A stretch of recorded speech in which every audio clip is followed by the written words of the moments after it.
Hello everyone, welcome to Diwane ESC and GATE. I am Chandan Sharma and I have secured All India Rank 3 in UPSC examination 2019 and also got selected in ONGC. Okay, so in this lecture we are going to talk about cold versus hot working. It is the part of a forming process, metal forming. So हम जो पढ़ रहे थे अभी वो metal forming पढ़ रहे थे, right? अभी सिर्फ एक ही लेक्चर हुआ है. I have discontinued that lecture for this amount of time because already thermodynamics के लेक्चर्स चल रहे थे चैनल पे. सो आई थॉट एक ही दिन में दो दो लेक्चर आप नहीं कर पाएंगे. सो दो लेक्चर मीन्स दो सब्जेक्ट के लेक्चर. सो बिकॉज ऑफ दैट मैंने ये टॉपिक थोड़ा डिसकंटिन्यू किया था. Now thermodynamic is completed. So now we again come to the metal forming topic. Okay, so first of all cold versus hot working, this is a very important topic. Why? क्योंकि इसके जो concept है वो हर जगह use होंगे and you need to understand, क्योंकि यहाँ पर पूरी चीज़ अंडरस्टैंडिंग के ऊपर है. Metal forming means understanding. If you do not understand you will 99.9% you will lose marks in engineering services. Okay, numerical base आप कर लेंगे because that only require the formula, but assertion reason हो गए, then multiple choice question हो गए, तो वो question थोड़े डिफ़िकल्ट हो जाते हैं. ओके, चाहे आप अच्छे से पढ़ लें तो भी डिफ़िकल्ट हो जाते हैं. अगर आपने नहीं अच्छे से पढ़ा तब तो भाई माशाअल्लाह है. So please try to find this. Okay, first of all we will discuss about the cold working. Okay, so let's cold working. What is cold working? Cold working, working below recrystallization. So to understand this lecture you have to already gone through the last lecture. अगर आपको last lecture समझ में नहीं आया तो मतलब ये topic आपको समझ में नहीं आएगा आज का. Okay, so what is recrystallisation temperature, पहले आपको ये पता होना चाहिए, जो कि लास्ट लेक्चर में मैंने डिस्कस किया था. सो उस लेक्चर का लिंक मैं नीचे डिस्क्रिप्शन में रहेगा. So working below recrystallization temperature is known as cold working. So इसका फ़ायदा क्या होता है? ओके, सबसे फर्स्ट ये हो गया definition, why we are doing this. Okay, so let's see its advantage.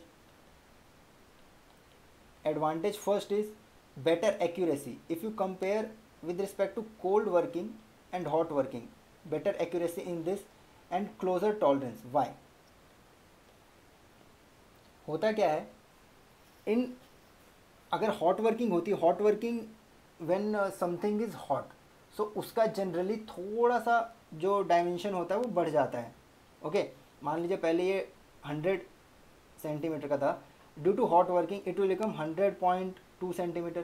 so when you are doing the cold working hot working, तो वहाँ पर जब वो कूल होगा तो वो अगेन अपना टेम्परेचर अगेन अपना डायमेंशन ले लेगा. So tolerance you are not able to maintain the closer tolerance.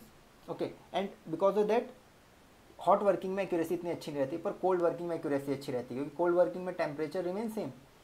Second, better surface finish.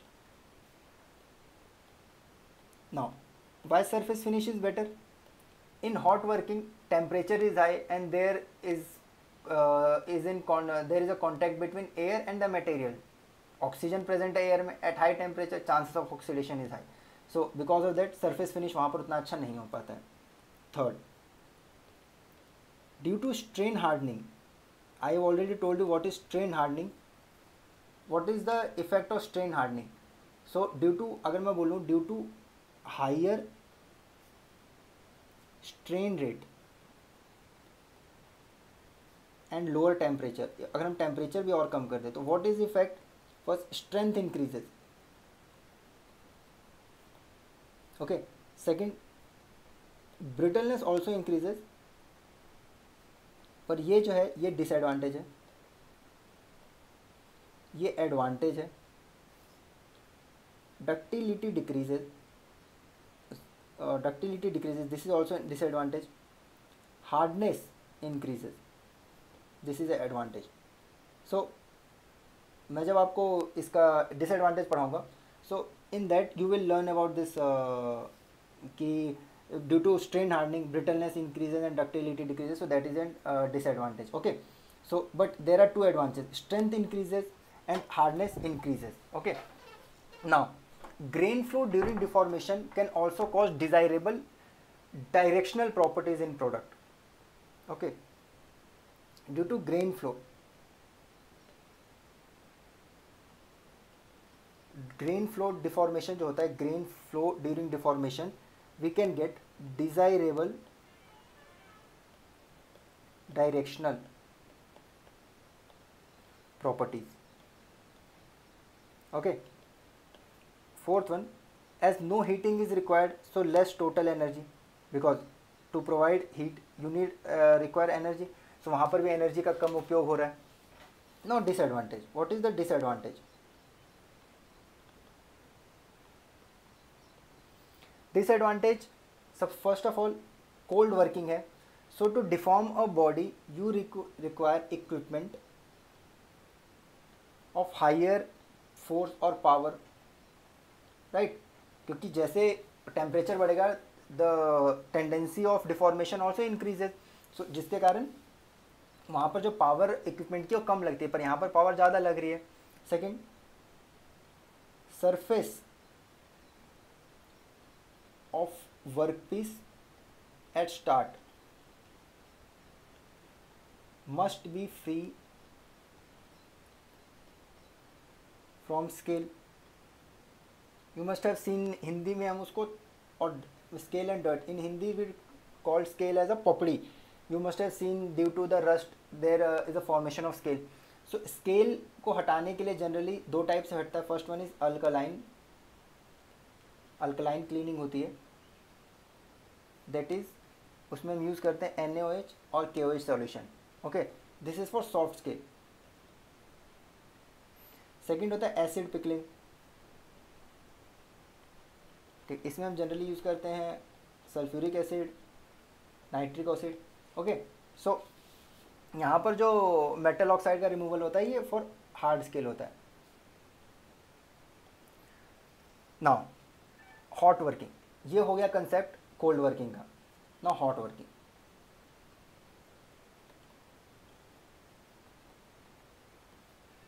In hot working first of all क्या होता है, above recrystallization temperature,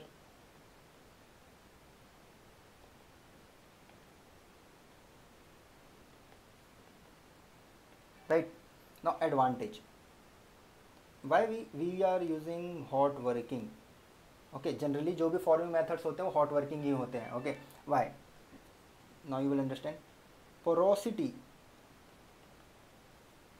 of material largely eliminated.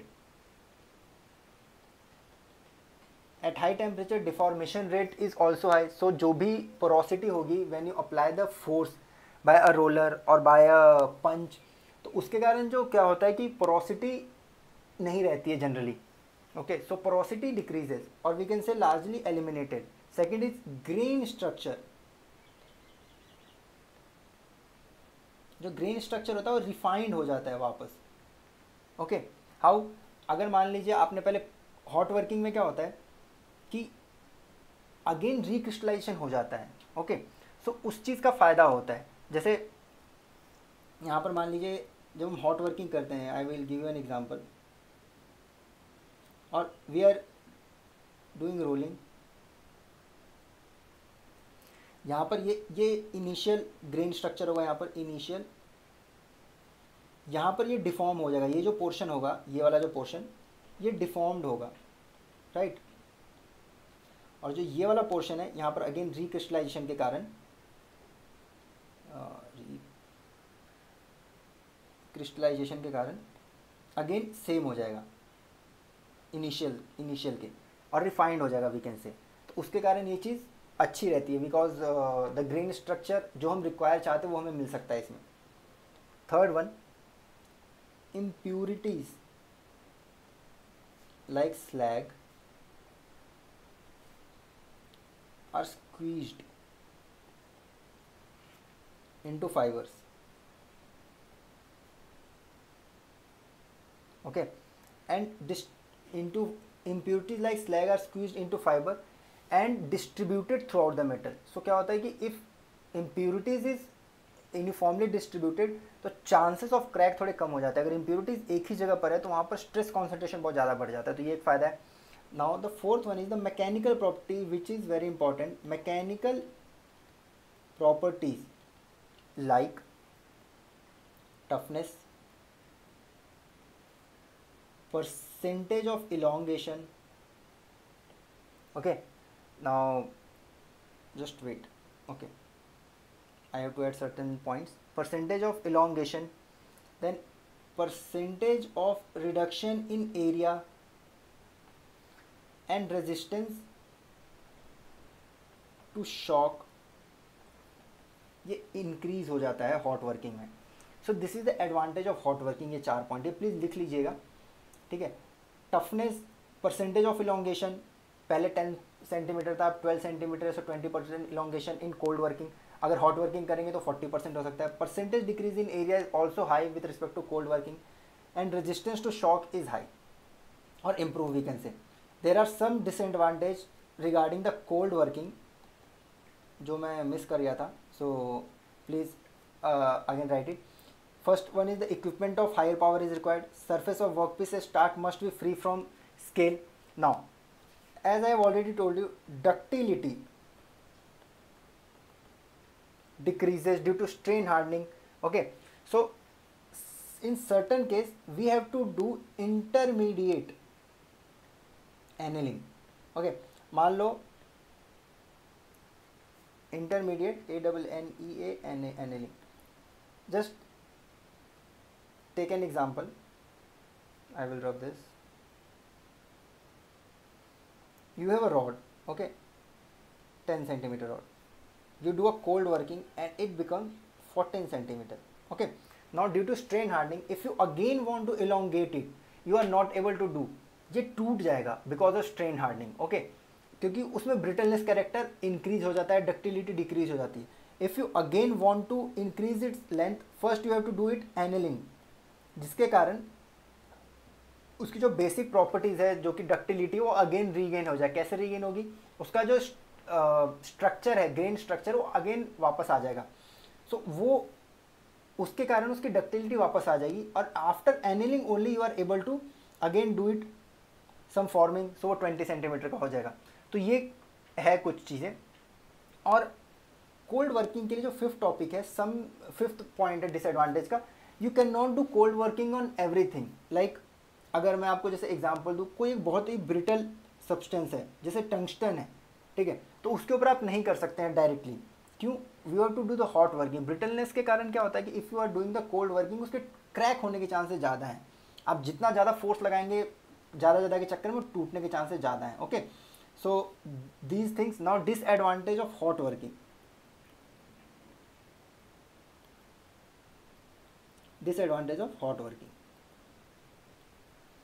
Okay, so first of all you need to have an expensive tool. Why? Because we are doing the hot working, so the temperature of tools are also high, and due to high temperature, chances of deformation in the tool, the chances of oxidation of the tool, these are high. Okay, the chances of wear is also high. So you need expensive tool. Now I have already told you, poor surface finish due to rapid oxidation and scale formation of metal surface. Okay, and poor tolerance or close tolerance, I can say close tolerance tendency, as we have already discussed. उनकी tendency वो ख़त्म हो जाती है. Okay, so ये कुछ चीज़ें हैं. नाउ ये हो गया cold working and hot working. Now there are some concept that we need to discuss. First one is annealing. We have discuss this. So it is a, what is annealing? It is a process which relieves stresses formed or come due to cold working. right? Cold working के कारण strain hardening होगी. So strain hardening mean stresses. So ये relieve करता है. सो इसमें 3 stages होते हैं. 3 stages. First one is recovery, then recrystallization, and then grain growth. These are the 3 stages, and there is a significance of every stage. First, during recovery. Recovery में क्या होता है? Physical properties of cold work material are restored. Physical property means the ductility, malleability, these things, physical property restored without any observable change in microstructure. After that, recrystallization will happen. Recrystallization we have already discussed, formation of nucleus. Okay, then grain growth. Grain growth is the last stage. In grain growth, first nucleation will form, then small grains, then large grain. So ये stages होते हैं. And annealing you must have studied in the material science, so वहाँ का concept है ये. So I will not discuss the whole annealing. There are different types of annealing, so वो हम पूरा discuss नहीं करेंगे यहाँ पर. Okay. After that, next concept is worm forming. Now, what is worm forming? It is in between cold and hot working, or hot forming we can say. Okay, this is intermediate of hot and cold forming, known as worm forming. If you compared with the cold forming, load required is less, okay, and ductility of material will high with respect to the cold forming. With compared to the hot forming,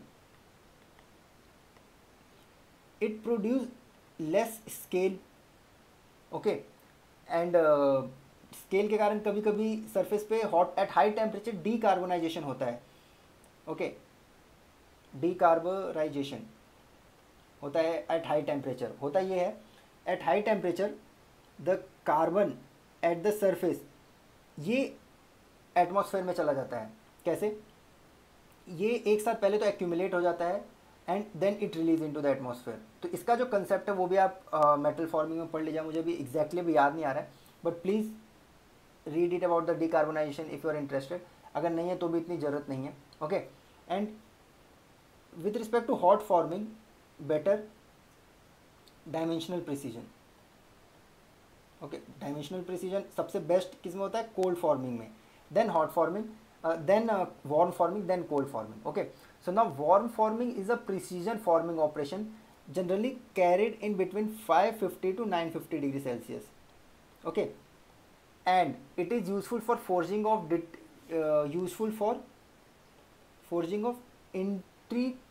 intricate shape objects. Intricate means जो inside cuts होते हैं उनको formation के लिए. Okay, with, और इसमें जो grain growth तो हो ही रहा है, ग्रेन फ्लो तो हो ही रहा है साथ में.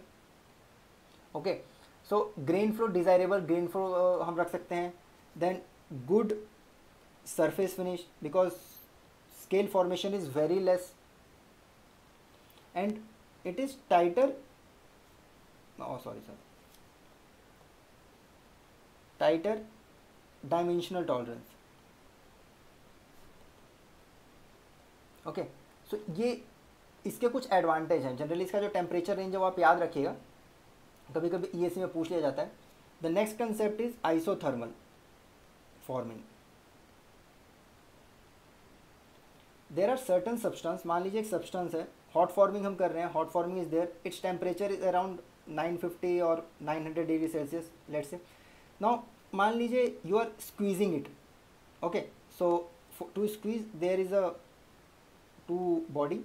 मान ली लेट एज्यूम इनका जो टेम्परेचर है जनरली एम्बिएंट टेम्परेचर क्लोज होगा 50 degree Celsius and 50 degree Celsius. Okay, और 50-60 degree Celsius. Because of that there is a temperature gradient here. Okay, this is 900 degree Celsius, 500 degree Celsius. So there is a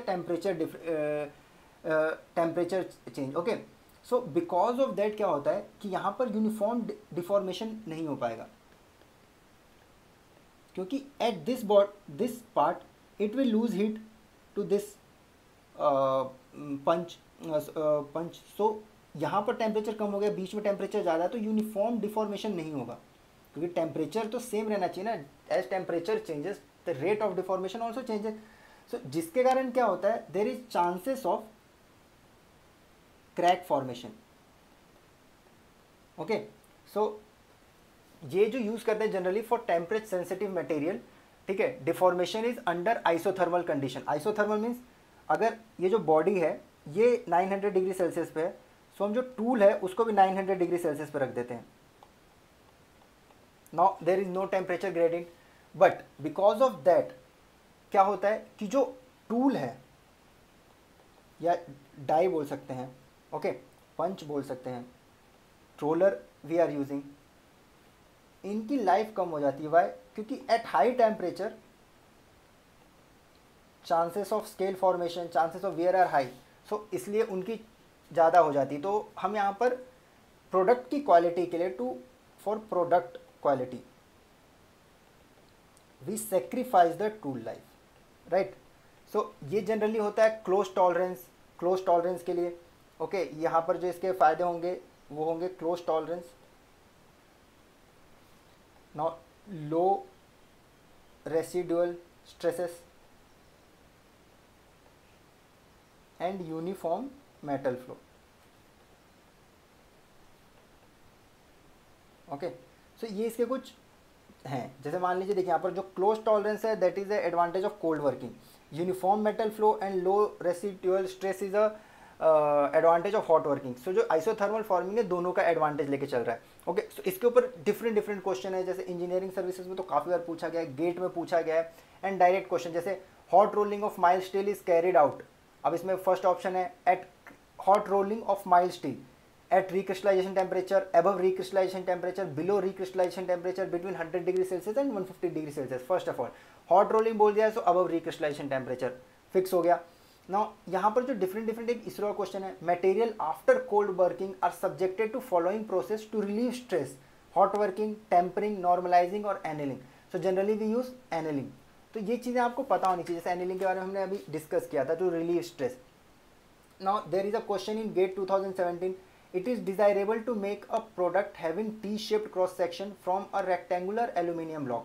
Which one of the following process is expected to provide the highest strength? First of all, welding, casting, hot metal forming, machining.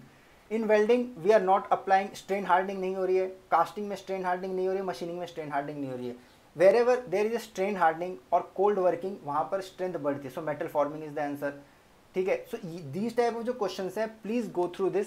काफ़ी simple है, but जैसे और अच्छा question है IAS 2003 का, cold working produces the following effect. Stress are set up in the metal 100%. Grain structure get distorted. Of course cold working है तो stress formation and grain structure is always there. Strength and hardness of metal are decreased. ये तो बिल्कुल ही गलत है. Strength and hardness increases in cold working. Surface finish is reduced. No, cold working में surface finish increase होता है. तो right option is the first two. So इस टाइप के जो questions हैं वो आते हैं, तो please go through this type of question और इसको solve कीजिए. Then in next lecture we will start the next topic of the metal forming. Okay, तब तक के लिए bye and take care.